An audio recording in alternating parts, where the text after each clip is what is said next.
Subscribe करिए हमारे channel target UP TET CTET को और बेल आइकन को दबाइए।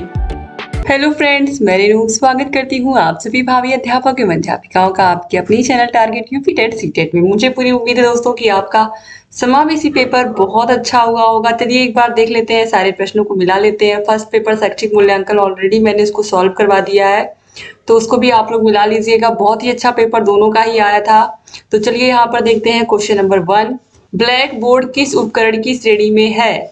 तो आपके समावेशी शिक्षा का जो पहला प्रश्न है वो विकल्पीय, वो पूछा है कि ब्लैक बोर्ड किस उपकरण की श्रेणी में है? कठोर, मृदु, दोनों या कोई नहीं। दोस्तों कठोर उपकरण उन उपकरणों को कहते हैं जिन्हें हम आंखों से देख सकते हैं, जैसे कि ब्लैक बोर्ड हुआ, रेडियो हुआ, टेप रिकॉर्डर हुआ, जिनको हम सामने से देख सकते हैं वो सभी कठोर के अंतर्गत आते हैं।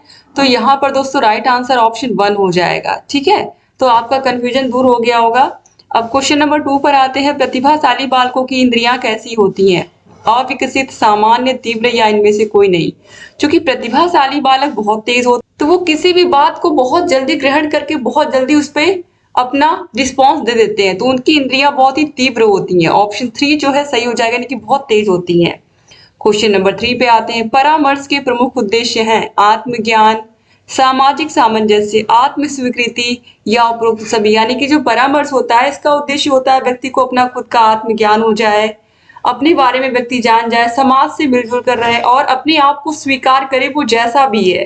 तो यहाँ पर ऑप्शन नंबर 4 जो है उपरोक्त सभी राइट आंसर हो जाएगा। क्वेश्चन नंबर 4 है। दृष्टिबाधितों की शिक्षा का प्रावधान है विशिष्ट शिक्षा में, समन्वित शिक्षा में, मुख्य धारा में या उपरोक्त सभी में? तो यहाँ पर राइट आंसर है ऑप्शन नंबर 4, उपरोक्त सभी में। यानी कि ये जो दृष्टिबाधित बच्चे हैं ये सब में आते हैं। क्वेश्चन नंबर 5 है। ब्रेल लिपि के आयताकार सेल में कितने उभरे हुए बिंदु होते हैं? मैं बार बार आप लोग को बता चुकी हूँ, ये प्रश्न 4, 5, 6 या 7। राइट आंसर आप सभी को पता है 6 बिंदु होते हैं उभरे हुए इस तरीके से। ठीक है, क्वेश्चन नंबर 6 है। श्रवण बाधितों के वर्गीकरण का आधार होता है डेसिबल अंक, बुद्धि लब्धि, शैक्षिक उपलब्धि या उपरोक्त सभी? तो दोस्तों यहाँ पर राइट आंसर ऑप्शन 1 है, क्योंकि श्रवण बाधित सबसे पहले आप इन बच्चों का वर्गीकरण या पहचान कैसे करेंगे कि कौन से बच्चे हैं जिनको कम सुनाई देता है? तो जो डेसिबल अंक होते हैं इन्हीं के आधार पर आपको पता चलेगा कि कौन से बच्चे हैं जिनको कम सुनाई देता है। तो ऑप्शन 1 जो है ये सबसे अच्छा वर्गीकरण है। अब क्वेश्चन नंबर 7 पे आते हैं। अल्फ्रेड बिने ने पहला बुद्धि परीक्षण कब किया था? बहुत ही आसान सा प्रश्न है। 1901, 1879, 1905 या फिर 1911? तो राइट आंसर है ऑप्शन नंबर 3, 1905 में किया था। और ये बहुत बार मैं बहुविकल्पी क्वेश्चंस में भी आप लोगों को बता चुकी हूँ। क्वेश्चन नंबर 8 है। निम्न में से कौन प्रैक्टिकल रिकॉर्ड के पद नहीं है? जब हम प्रैक्टिकल करने जाते हैं तो आप लोगों को पता है ये प्रैक्टिकल सब्जेक्ट कौन कौन से होते हैं, जैसे कि साइंस हुआ, साइंस में फिजिक्स हुआ, केमिस्ट्री हुई, बायोलॉजी हुआ। तो इसमें हम जाते हैं तो हम प्रैक्टिकल करने जाते हैं तो हम सबसे पहले उसमें क्या करते हैं, उसका क्या उद्देश्य है, किस चीज का प्रैक्टिकल करने जा रहे हैं, फिर उसमें हम कुछ ना कुछ गणना करते हैं। फिजिक्स का कोई प्रैक्टिकल कर रहे हैं तो उसमें कुछ ना कुछ गणना वाली चीजें तो होंगी, कुछ ना कुछ हमें जोड़ घटाना कुछ ना कुछ करना होता है उसमें। फिर हम एक निष्कर्ष पर आते हैं, कंक्लूजन पर आते हैं। तो ये तीनों ही प्रैक्टिकल के अंतर्गत आएंगे, लेकिन जो कहानी है ये इसके अंतर्गत नहीं आएगा। तो ऑप्शन 1 जो है ये प्रैक्टिकल रिकॉर्ड के पद में नहीं आता है, कहानी। क्वेश्चन नंबर 9 है। प्रथम मनोवैज्ञानिक प्रयोगशाला की स्थापना किसने की थी? बहुत इंपॉर्टेंट प्रश्न है ये, देखिए बहुत बार यूपी टेट में भी पूछा गया है और ऑलरेडी मैंने आप लोगों को बहुत बार बताया। तो यहाँ पर देखिए Sigmund Freud, Wundt, Thorndike, Pavlov दिया हुआ। तो यहाँ पर डब्लू वुंट होगा, यहाँ पर गलत लिखा हुआ दोस्तों, इस तरीके से होना चाहिए था डब्लू वुंट। तो यहाँ पर ऑप्शन नंबर 2 जो है ये सही हो जाएगा। ठीक है, यहाँ पर वुस्ट लिखा हुआ है बल्कि क्या होगा, वुंट होगा। इन्होंने प्रथम मनोवैज्ञानिक प्रयोगशाला की स्थापना की थी। क्वेश्चन नंबर 10 है। सही दृष्टि कहलाती है? तो 6/6, यहाँ पर ऑप्शन नंबर 1 बिना देखे आपको लगा देना था। बहुत ही आसान सा प्रश्न था। क्वेश्चन नंबर 11 है। मनोविज्ञान केंद्र का प्रमुख कार्य होता है निर्देशन, प्रशिक्षण, शोध कार्य या ये सभी? तो ये सारी चीजें होती हैं मनोविज्ञान केंद्र में। निर्देशन भी होता है, परामर्श देना भी होता है, प्रशिक्षण देना भी होता है और शोध कार्य करना भी होता है। तो ऑप्शन 4 सही हो जाएगा। क्वेश्चन नंबर 12 पे आते हैं। हकलाने का क्या कारण? दोस्तों जब कोई बच्चा हकलाता है तो क्या उसका वंशानुक्रम यानी कि वो जन्म से ही वैसा है या फिर वातावरण से उसको ऐसी चीजें मिली हैं? तो यहाँ पर जो राइट आंसर होगा, हकलाना ही ऐसा एक कारण है जिसमें वंशानुक्रम और वातावरण दोनों का योगदान होता है। तो ऑप्शन 3 जो है ये सही हो जाएगा। ठीक है, हो सकता है बच्चे बच्चे के जन्म के बाद उसके साथ कोई ऐसी घटना हुई हो कि वो हकलाने लगा हो, या हो सकता है वो जन्म से ही हो, तो दोनों कारण हो सकते हैं, इसीलिए ऑप्शन 3 जो है सही हो जाएगा। क्वेश्चन नंबर 13 है, शिक्षा प्रक्रिया में अनुकूलन की आवश्यकता नहीं होती है, श्रवण बाधितों के लिए, अस्थि बाधितों के लिए, दृष्टि बाधितों के लिए या प्रतिभाशाली बालकों के लिए। जो बच्चे सुन नहीं सकते, जो बच्चे देख नहीं सकते और जिन बच्चों की हड्डियों में किसी प्रकार की प्रॉब्लम है या चलने में दिक्कत है या हाथ पैर नहीं है, तो ऐसे बच्चों को बहुत समस्या होती है अनुकूलन करने में। लेकिन जो प्रतिभाशाली बच्चे होते हैं, इनको ऑलरेडी बहुत सारी चीजें पहले से ही पता होती है, तो इनको अनुकूलन करने में कोई प्रॉब्लम नहीं होती है। तो ऑप्शन 3 जो है ये सही हो जाएगा। क्वेश्चन नंबर 14 है, विशिष्ट बालकों की शिक्षा के लिए चलाए जाते हैं विशिष्ट कार्यक्रम, संवर्धन कार्यक्रम, उपचारिक कार्यक्रम, तो ये सारे कार्यक्रम विशिष्ट बच्चों के लिए चलाए जाते हैं, तो इसीलिए ऑप्शन 4 जो है ये राइट आंसर हो जाएगा। क्वेश्चन नंबर 15 है, भारतीय पुनर्वास परिषद अधिनियम कब पारित हुआ था? तो दोस्तों 1992 में हुआ था, और ये मैं बहुत बार आप लोगों को बता चुकी हूँ, सीरीज पढ़ाई थी तो बताई थी, उससे पहले मैंने पूरी क्लासेस मास्टर क्लास में भी ये आप लोगों को बताया है। तो इस तरीके से टोटल 15 क्वेश्चंस यहाँ पर कंप्लीट हुए। उम्मीद करती हूँ कि आप लोगों को सारे क्वेश्चन समझ में भी आए होंगे और अच्छे से आप लोगों ने किए होंगे, और सारे क्वेश्चंस के आंसर भी आप लोगों ने सही किए होंगे। अब यहाँ पर देखिए कुछ यहाँ पर अति लघु उत्तरीय प्रश्न यहाँ से स्टार्ट है क्वेश्चन नंबर 16 से। परामर्शदाता के 2 गुण बताइए। तो परामर्शदाता का सबसे पहले धैर्यशाली होना बहुत जरूरी है।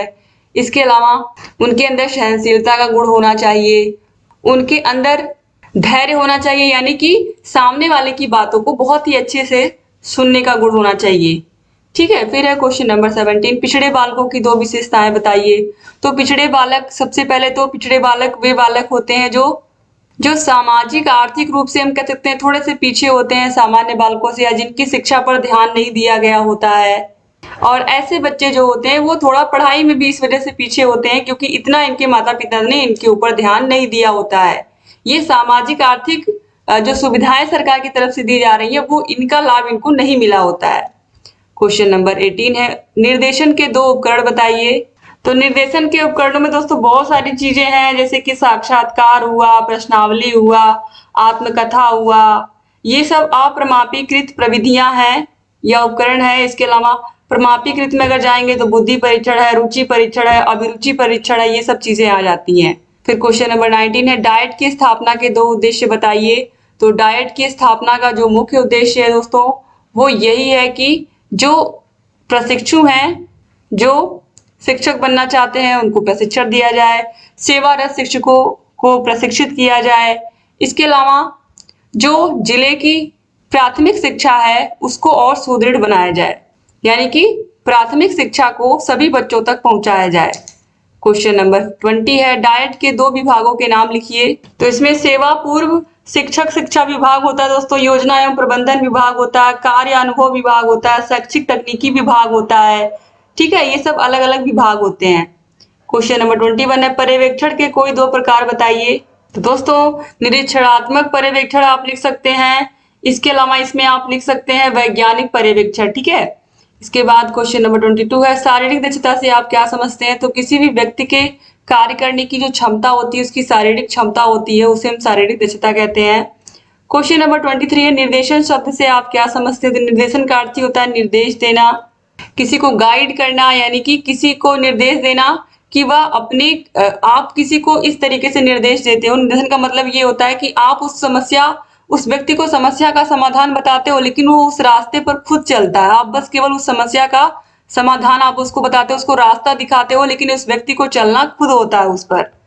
क्वेश्चन नंबर 24 है, श्रवण विकृति से क्या तात्पर्य है। तो ऐसे व्यक्ति जिनको सुनने में दिक्कत होती है उन्हें हम श्रवण विकृति से युक्त व्यक्ति मानते हैं। क्वेश्चन नंबर 25, निदान शब्द से आप क्या समझते हैं। अभी आप लोगों ने अपने शैक्षिक मूल्यांकन सब्जेक्ट में देखा है, सेम वही क्वेश्चन फिर यहाँ पर भी पूछ लिया। निदान शब्द यानी कि निदान का मतलब ही होता है पता लगाना, यानी कि समस्या के कारण का पता लगाना, व्यक्ति को कहाँ पर क्या समस्या है। अगर समस्या का पता हमने लगा लिया तो हमने निदान कर लिया। क्वेश्चन नंबर 26 है, अपवंचित बालक पिछड़े बालक से कैसे भिन्न होते हैं। तो अपवंचित बालक जो होते हैं दोस्तों, अपवंचित बालकों को बहुत ही कम सुविधाएं मिली होती है, यानी कि जो सरकार सुविधाएं देती है वो इन बच्चों तक नहीं पहुंच पाती है। और पिछड़े बालकों को, कुछ बालकों को सुविधाएं मिल भी जाती है तो वो शिक्षा से वंचित रह जाते हैं। ठीक है, तो इसलिए पिछड़े बालक कहलाते हैं। फिर क्वेश्चन नंबर 27 है, हकलाने से क्या तात्पर्य है? तो ऐसे बच्चे जो शब्दों को कुछ रुक रुक करके बोल पाते हैं, पूरा एक सेंटेंस यानी कि पूरा एक वाक्य पूरा कंप्लीट नहीं कर पाते हैं या पूरा नहीं कर पाते हैं, और हर एक शब्द को बोलने से पहले वो अटकते हैं, तो ऐसे बच्चे हकलाने वाले बच्चे कहलाते हैं। क्वेश्चन नंबर 28, टीएलएम से आप क्या समझते हैं? टीचिंग लर्निंग मटेरियल, शिक्षण सहायक सामग्री जिसकी मदद से हम बच्चों को आसानी से किसी भी टॉपिक को समझा लेते हैं। क्वेश्चन नंबर 29 है, बुद्धि लब्धि के संदर्भ में वास्तविक आयु क्या है? तो बुद्धि लब्धि के संदर्भ में वास्तविक आयु वही होती है जो उस बच्चे की रियल एज होती है। जैसे अगर कोई बच्चा 2005 में पैदा हुआ तो 2010 में वो 5 साल का हो गया, तो इस तरीके से उसकी जो रियल एज होती है वो वास्तविक आयु वही होती है। क्वेश्चन नंबर, बस यहाँ पर आपको बुद्धि लब्धि का सूत्र लिख देना चाहिए था और इस तरीके से जो मैंने बताया आपको वो लिख देना चाहिए था। क्वेश्चन नंबर 30 है, परामर्श में तो यहाँ पर बुद्धि लब्धि का सूत्र तो आपको पता ही है, बुद्धि लब्धि बराबर मानसिक आयु बटे वास्तविक आयु गुणे 100, यही फॉर्मूला होता है। फिर से बुद्धि लब्धि IQ बराबर मानसिक आयु बटे वास्तविक आयु गुणे 100। क्वेश्चन नंबर 30, परामर्श में सहयोग देने वाली संस्थाओं के नाम लिखिए। तो परामर्श में सहयोग देने वाली सबसे पहली संस्था आपको पता ही है, आपकी मनोविज्ञान शाला है। मनोविज्ञान शाला के अलावा डाइट भी आता है, इसके अलावा जिला चिकित्सालय भी आता है, ठीक है। तो इस तरीके से यहाँ पर आपके सारे के सारे अति लघुत्तरी प्रश्नों को भी समाप्त कर दिया। अब यहाँ पर देखिए लघुत्तरी प्रश्नों में भी वही सारी चीजें पूछा है। अच्छे परामर्शदाता के 4 कार्य लिखिए। तो अच्छे परामर्शदाता के 4 कार्यों में सिंपली आपको मैंने बताया ऊपर भी कि उनका धैर्यशाली होना जरूरी है, उनको सामने वाले की समस्या अच्छे से सुने ये होना चाहिए, और सही सलाह दे उसको, सारी बातों को ध्यान से सुनने के बाद, यही सारी चीजें आपको अच्छे से लिखनी थी।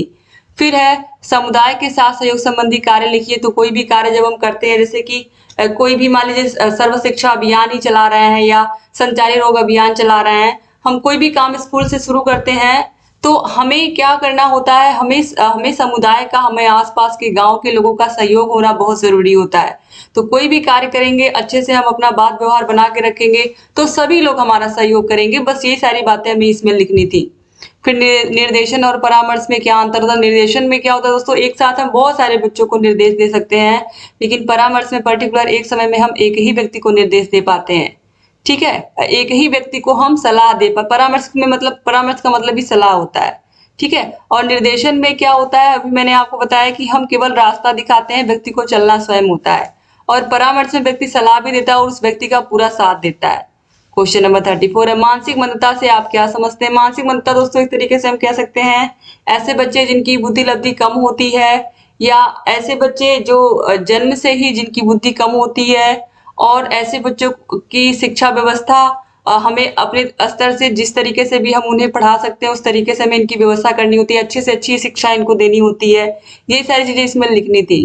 वाद विवाद विधि से आप क्या समझते हैं? तो वाद विवाद विधि में किसी भी समस्या कोई भी टॉपिक लेकर के हम क्या करते हैं, उस पर बच्चों का डिस्कशन कराते हैं और दोनों को अपोजिट टास्क देते हैं, यानी कि एक व्यक्ति उस चीज के, उस घटना के पक्ष में बोलेगा तो दूसरा विपक्ष में बोलेगा।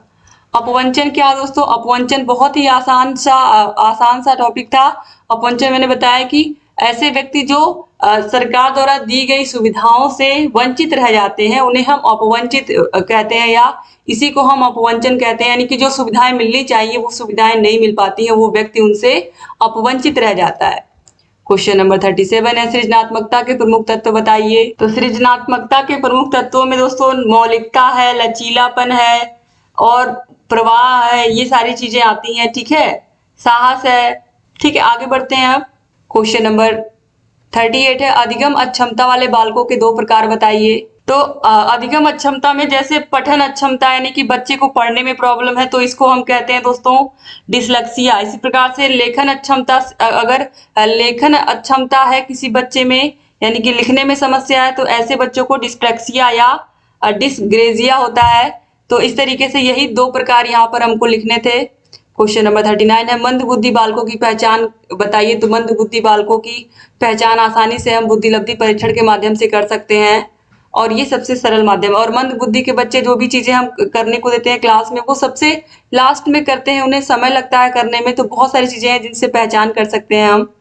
फिर क्वेश्चन नंबर 40 है, निरीक्षण प्रणाली में सुधार के कोई 2 सुझाव लिखिए। तो दोस्तों जो निरीक्षण प्रणाली होता है इसमें सबसे पहले तो जो निरीक्षण होता है वो पॉजिटिव चीजों के लिए होना चाहिए, यानी कि उसमें सिर्फ और सिर्फ कमियां ही ना दिखाई दे, सिर्फ और सिर्फ कमियां ही ना बताई जाए, जो अच्छाइयां हो उनको भी बताया जाए, ये सारी चीजें होनी चाहिए। और निरीक्षण औपचारिक तथा समयबद्ध क्रिया के अंतर्गत ही होना चाहिए, ये नहीं जब मन किया तब हम पहुंच जा रहे निरीक्षण करने।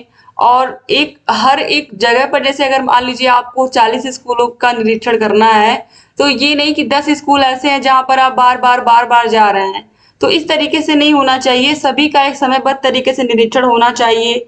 और निरीक्षण वास्तविक जब कक्षाएं चलती हैं तभी होता है, जबकि निरीक्षण कृत्रिम होना चाहिए, कृत्रिम वातावरण में होना चाहिए। लेकिन आप सभी को पता है जब क्लासेस चलती हैं, जब पढ़ाई होती रहती है तो बीच में निरीक्षण होता है, इससे पढ़ाई भी थोड़ी डिस्टर्ब होती है। तो इस तरीके से ये सारी चीजें थोड़ी सी सुधार करने की जरूरत है इसमें। तो यहाँ पर सारे क्वेश्चंस मैंने आप लोगों को करा दिए, तो उम्मीद करती हूँ कि वीडियो आपको समझ में भी पूरे के पूरे क्वेश्चंस आपको समझ में आए होंगे और सारी चीजें आपको अच्छी लगी होंगी। Thank you so much video को पूरा देखने के लिए। अगर शेयर नहीं किया तो प्लीज कॉलेज फ्रेंड्स को शेयर कर दीजिए। सारे क्वेश्चंस को पूरा सही बताने की मैंने पूरी कोशिश की है और सारे क्वेश्चंस आप लोगों ने यहाँ से पढ़े भी थे, तो उम्मीद करती हूँ वीडियो आपको पसंद आई होगी। सारे विषयों की मास्टर क्लास को आप देख करके जाइए, डिस्क्रिप्शन बॉक्स कमेंट बॉक्स में लिंक मिल जाएगी सारे विषयों की मास्टर क्लास की। और अगर चैनल को सब्सक्राइब नहीं किया है तो प्लीज सब्सक्राइब भी कर दीजिए, बगल में घंटी का निशान होगा उसको भी प्रेस कर दीजिए। और सारे विषयों के सॉल्यूशंस तो मैं करा ही रही हूँ, सारे विषयों की वीडियोस को आप देख करके जाओगे तो आपके 3rd सेमेस्टर की तैयारी बहुत बेहतर हो जाएगी। थैंक यू सो मच दोस्तों, चैनल से बने रहिए और ढेर सारी वीडियोस ऐसे ही लेकर के आती रहूंगी आप लोग के लिए और आपकी तैयारी को और बेहतर बनाती रहूंगी। जय हिंद दोस्तों।